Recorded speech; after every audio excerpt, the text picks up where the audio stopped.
等萬物聯網嘅世代，唔單止令到信息獲取同埋傳遞變得容易，亦都改變咗我哋嘅生活方式，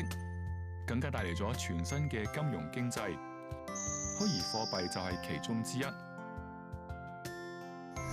虛擬貨幣又稱為加密貨幣，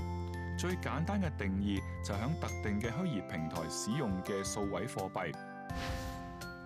由於唔係真正嘅貨幣，所以冇同法定貨幣等同嘅法律地位。近年虛擬貨幣嘅興起，掀起咗一股嘅投資熱潮。但係正所謂有錢使得鬼推磨，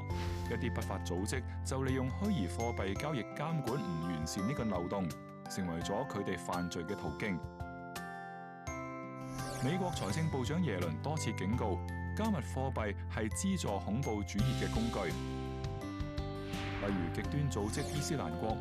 原來早響2014年就已經利用比特幣作為獎金，開設技術分析小組招募年輕人，同時利用比特幣資助各類嘅恐怖活動。2020年8月，美國就查封並且凍結咗300多個阿爾蓋達、伊斯蘭國等極端主義嘅加密貨幣賬戶，總值200萬美元。恐怖組織利用虛擬貨幣呢類嘅金融工具，作出破壞各國經濟以至社會穩定嘅行為，反映維護經濟安全絕對係國家安全嘅重要元素，兩者必須兼顧，相互促進。